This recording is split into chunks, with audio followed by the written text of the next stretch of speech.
tired of only incremental changes to the iPhone.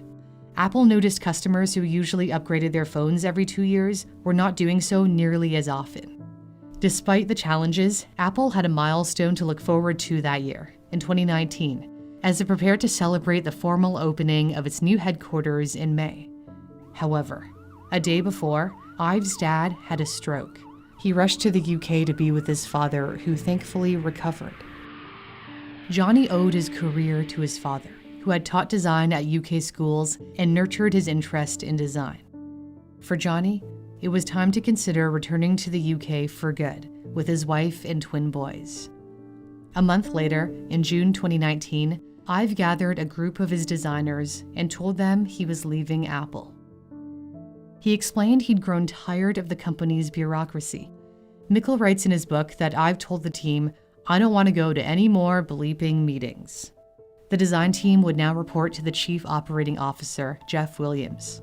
Ives' foot wasn't fully out the door, however. He set up his own design firm alongside Mark Newson, an influential designer at Apple who worked under his guidance. Their firm, Lovefrom, would consult for Apple. The contract was reportedly worth $100 million. Although Ives hoped the relationship between his firm and Apple would last for, quote, many, many years to come, as he told the Financial Times, that would not be the case. In 2022, Apple and Ives parted ways for good. Steve Jobs was well aware that great companies faltered after their founders departed. It happened to Disney after the absence of Walt's leadership, and to Sony when co-founder Akio Morita stepped down as chairman. Jobs told his biographer, Walter Isaacson, "The company does a great job, innovates, and becomes a monopoly or close to it in some field, and then the quality of the product becomes less important.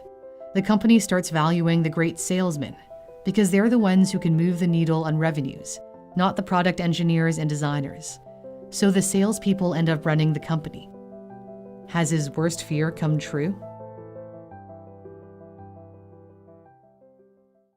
When working on stories like these that take a significant amount of research, I know how important it is to get a good night's sleep so I stay sharp and productive. I've noticed my sleep has gotten better since I've been supplementing with magnesium, which I've been taking for about a year now.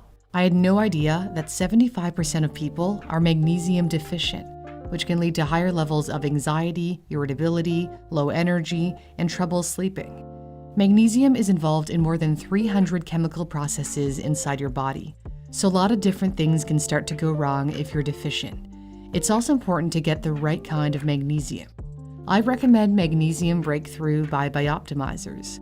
It's the only organic full-spectrum magnesium supplement that includes 7 unique forms of magnesium.